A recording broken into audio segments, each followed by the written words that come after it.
All right. Big day. Big day. A gigantic day, sir. Jesus, Gruff! Is your intention to kill me? Because you have almost succeeded. Oh, I'm sorry.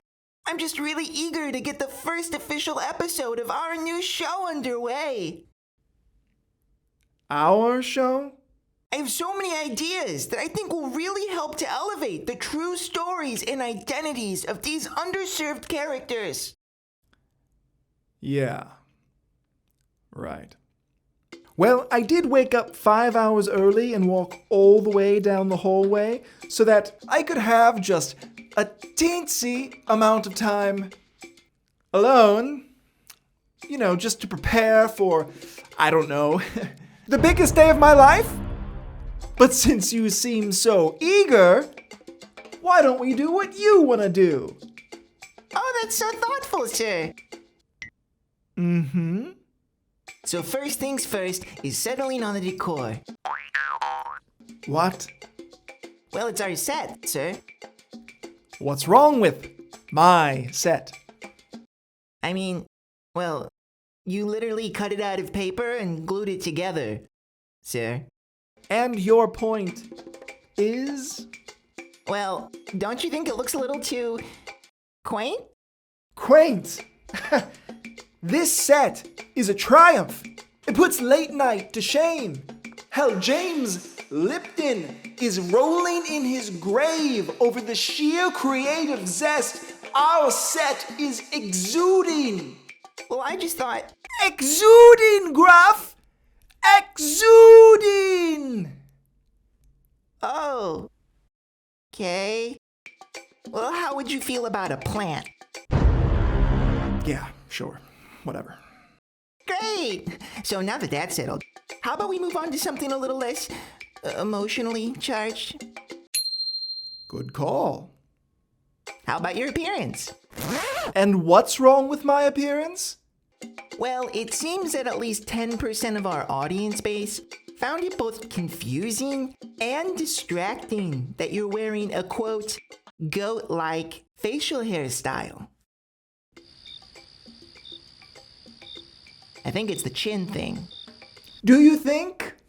Well, seeing as I'm a goat too, they weren't really sure who the physical goat was. And that caused them to either feel, quote, enraged and violent, or they just closed the video entirely and then Google searched the word goat.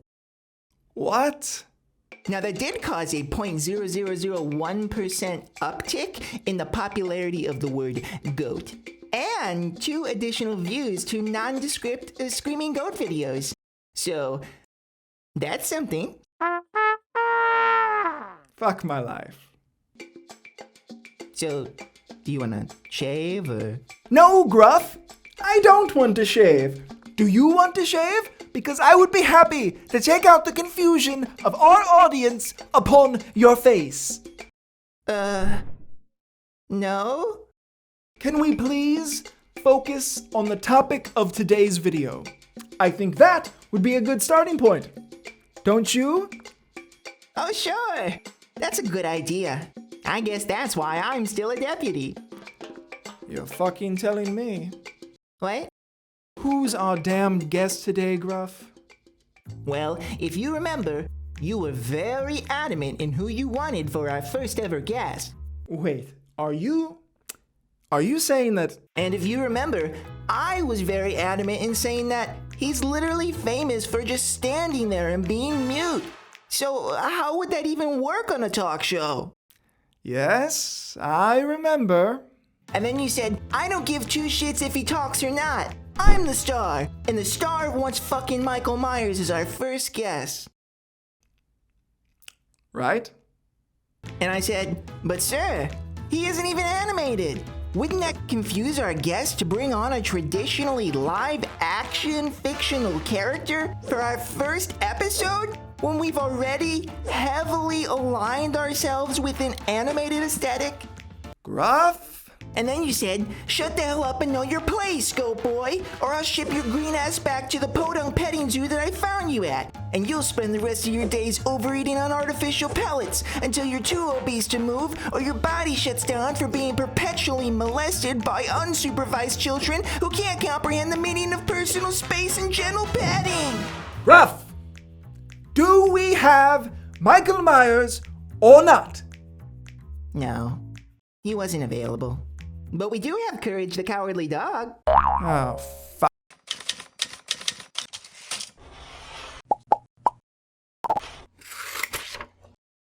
Welcome to Fictitious Mockery. I'm your host, Taylor, or Sheepish if you fancy. And with me today is our deputy stage manager, my little sidekick for this show, Gruff. Gruff, say hello to the lovely people at home. Hi, everybody, and welcome to... That's enough, Gruff. We don't want to bore them too much. You know what I'm talking about. Now, this is our first official episode, so I am elated that you have chosen to spend your government-sanctioned 30-minute lunch break with us today. So thank you for being here. And to that point, let's not waste any further time. Our guest today may be little in stature, but he's proven time and again that you can't keep a good boy down.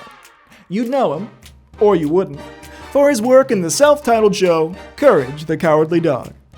Ladies and gentlemen, please put your hands together for a warm and boisterous welcome for Courage the Cowardly Dog! Wow! What a lovely reception! Courage, we love you! Woo! Great to finally meet you, Courage. And thank you for being here. Thanks for having me, Taylor. You know, it's no stretch to say that my show has been off the air for a long time. So it's lovely to hear all these adoring fans. Yeah! Well, it's really nice to meet you, Mr. Dog. Please, call me Courage. Oh, sure. Well, I'd just like to start by saying that you're sort of an inspiration, Mr. Courage. As a fellow neurotic FC, you're definitely a pillar of the community. Hey, thanks! But I should say, I've come a long way in the last 20 years. That scared little pup you saw back then, well, it doesn't really represent me today. Really? Is Courage the Cowardly Dog no longer a cowardly dog? That's right. Heck, I mean, I don't even scream anymore. Did you hear that, folks? Gruff, please take that down. Got it. What? All right, Courage. Why don't we start by giving the audience a little more background on yourself? So my writing staff is telling me that you were abandoned as a pup and raised by Eustace and Muriel Bagg in the middle of nowhere, Kansas. Is that right? Yeah, that's right. Fascinating. Well, I'm sure there's a lot of crazy stuff happening nowhere. Am I right? Am I right? Yeah, crazy for sure. You know, it always felt like each episode was just a new excuse for the writers to find a cruel and unusual way to kill me off. I mean, talk about a toxic work environment. Sounds fun. Sounds so stressful. It was. They just found newer and newer ways to make me look bad. Whether it was silly costumes,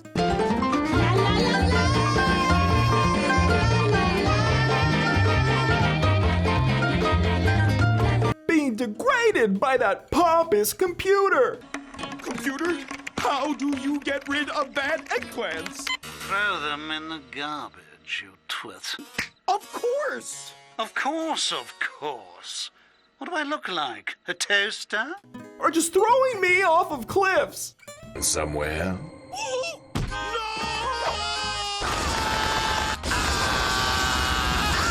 And before I knew it, the whole thing was over.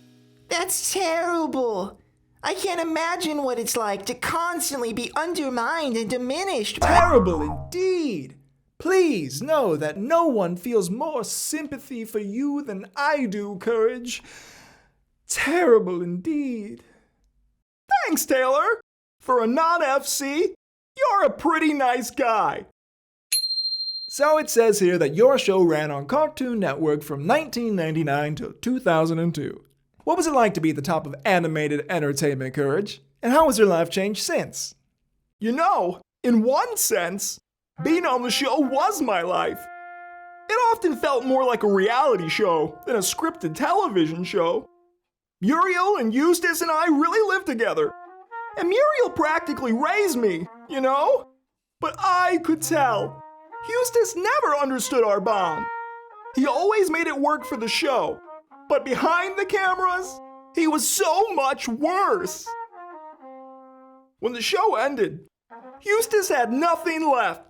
So when it ended, he just snapped.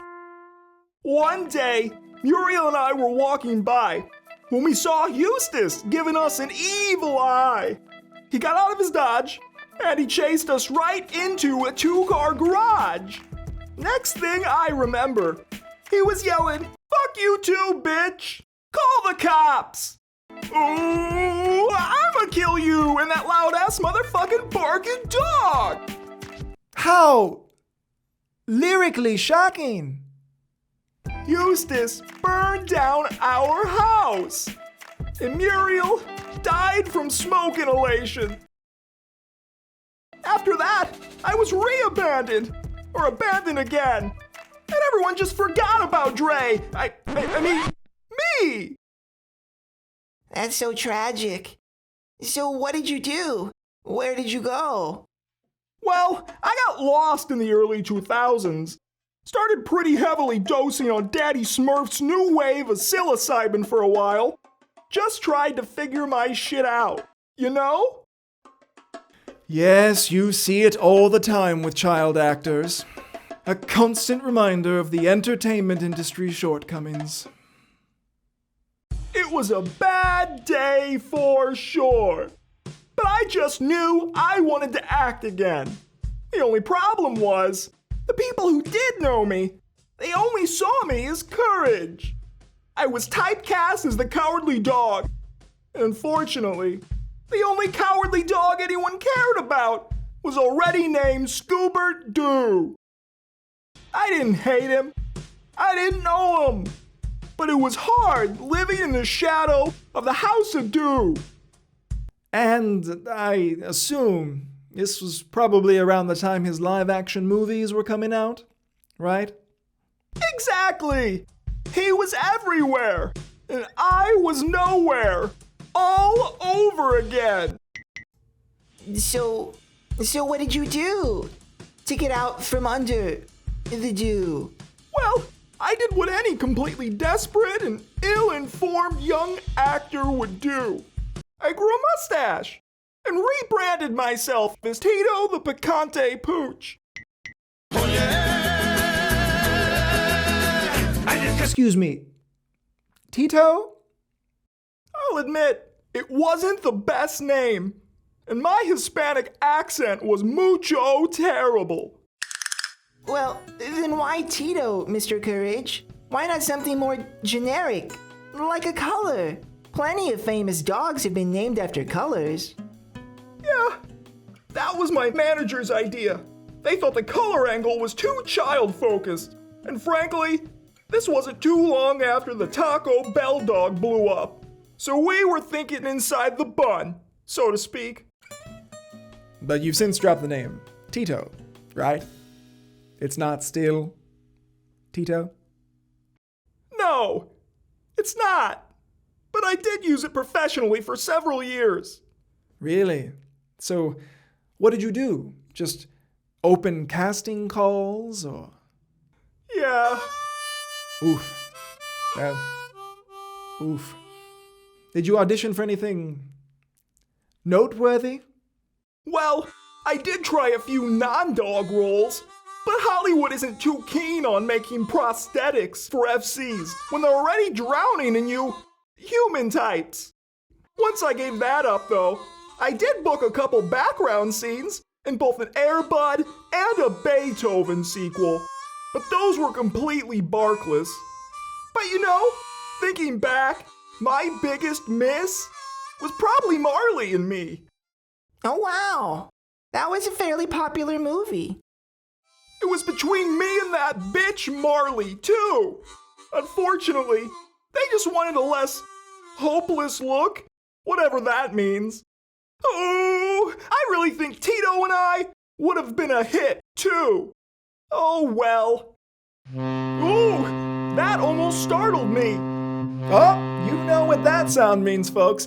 Courage, I'm sorry. We're going to have to cut this section a little bit short, because now it's time for Outside the Lines. Outside the lines? That's right, Tito. Gruff, please explain to the people at home how this little section's gonna work. Hi, folks. This is Outside the Lines. In this section of the show, we completely take advantage of our guests and make them both perform for your entertainment and answer all those spicy questions we know you want answered. Think of it kind of like speed dating. We're going to show you all that juicy in-between goodness, except our goal is to maim and embarrass in as little time as possible. Maim and embarrass? Oh! Thank you, Gruff. Oh, you're welcome. Now, Courage. You said at the start of our show that you're an entirely new dog now. Isn't that right? Yeah, I am. And you specifically stated, quote, "It doesn't represent me today, and I don't even scream anymore." Do you still agree with these statements? Well, yeah, I mean, I could if I wanted to, but... You could if you wanted to. Is it you can or you can't, Courage? Well, I can, but... Which is it, Courage?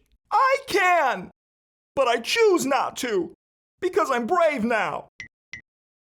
You're brave now. Well, I'm glad you said that, Courage, because that is exactly what we are going to find out today. Is Courage the cowardly dog or the courageous dog? Do your worst. Oh, you have special effects now? How's that even fair? Oh no, that's just our weekly thunderstorm. Pretty normal around these parts. No, it's not, Courage. Seems even the gods are wanting to pressure you for the truth. The gods? Don't listen to him, Mr. Courage. The gods have absolutely nothing to... Shut up, Gruff. They hate you, Courage. I can tell. Why me? I didn't do anything. Didn't you, though? Think, Courage. What did you do wrong? Who did you let down? I don't know. Is it the Latin community? No, Courage. You definitely offended them with your terrible accent and cultural appropriation. But they recovered. Think, Courage. Who didn't you save? Oh! Think! Muriel!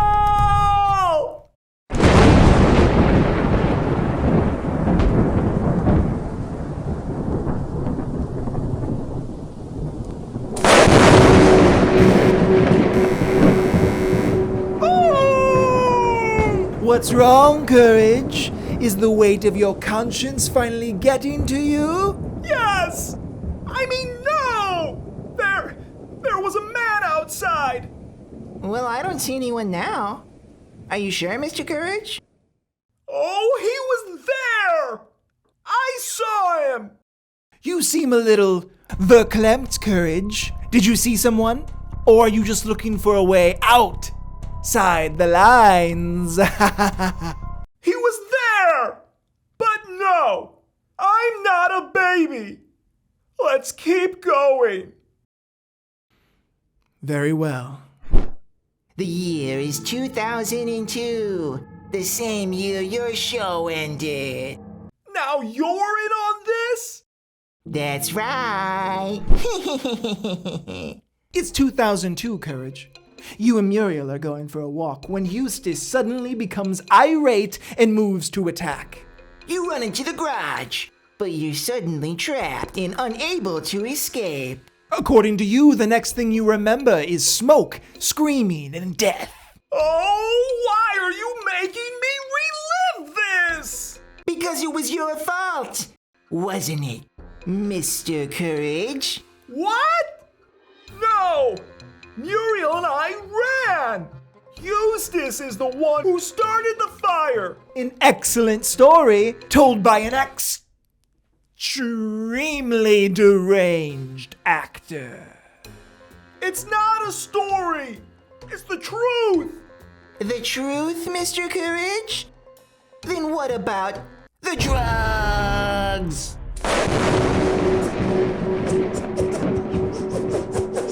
Oh! Now what's wrong, Mr. Courage? The man! He's right there! Now, Courage, I think this game is starting to get the best of you. Why don't we just stop? No! I don't know what's going on, and it's a damn stretch to call this a game. But I'm staying in! Well, that's very brave of you. Not many small and defenseless creatures would continue on when they're so incredibly frightened. Hey! I may be small and defenseless, but I'm not scared. I was just startled by him. Or my name's George Edward Foreman the Seventh. And it's not. All right, George, calm down. We'll continue, but if this happens again, I'm choosing to end the segment. It's no fun for anybody if you can't answer a damn question. Oh, fair enough. The drugs, Mr. Courage! I don't know what you're talking about. Don't you, Courage? Isn't it true that your drug addiction didn't just start after Muriel died, but it was in fact the reason for her death? No! I mean... Tell the truth, Mr. Courage. Set yourself free! I didn't mean to! It was an accident! What was, Courage? Confront your demons! Muriel was supporting me through my drug addiction. You see, I was so mentally and physically fractured from the constant onset abuse that it was the only way I could keep going. How did it happen, Mr. Courage? I relapsed after the show. Eustace found out Muriel was enabling me and got angry. They were arguing upstairs, and in my attempts to smooth things over, I thought, hey, I think a cake could fix this. I only tried lighting the oven, but in my altered state, I ended up setting the entire house on fire. Oh, I'm the reason Muriel died!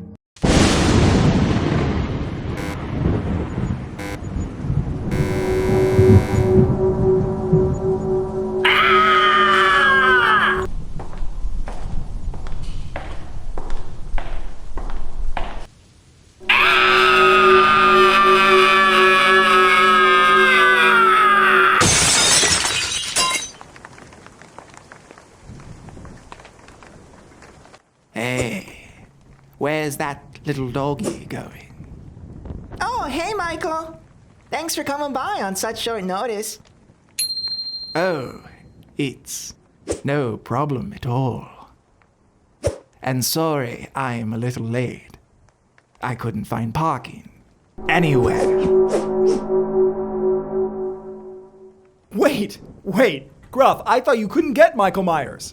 Oh, that's not Michael Myers. He wasn't available. That's Michael Gyres. Who's Michael Gyres? Why, that's me. I'm Michael Gyres, the completely copyright-free mass murderer. Pleasure to meet you. Well, whoever the hell you are, you sure scared the hell out of Courage, the cowardly dog. Oh, thanks. You know, I don't even try. Maybe I'm just born with it. Maybe it's Michael Gyres. Maybe it's Michael Gyres. Well, that's all the time we have for today, folks. Thank you for joining us on this first episode, and a huge thank you to Courage, the cowardly dog. wherever he may be. Oh, and a special acknowledgement to MJ, who really brought so much life and personality to today's episode. Yes, of course. Thank you, Michael. It was a pleasure to have you on. Oh, I absolutely adored it.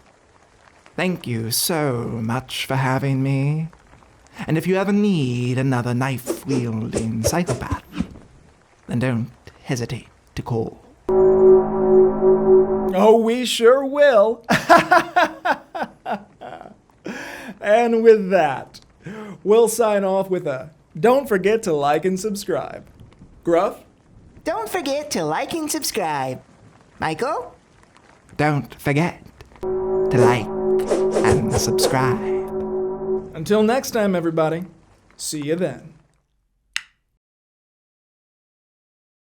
Why does my nose itch so bad? I don't know. Yes, you see it all the time with child actors. A constant reminder of the entertainment industry's ill-fated attempts to remember their dialogue. Excuse me. Tito? Excuse me. Tito? Excuse me. Tito? Excuse me. Tito? Excuse me. Tito? Excuse me. Tito? Shut up, Gruff. They hate you, Courage! You seem a little verklempt, Courage. Oh, you know what that sound mean, folks. Oh, you know what that sound means. Oh, you know what that sound means, folks. You seem a little verklempt, Courage. Did you see someone, or are you just trying to get outside the lines?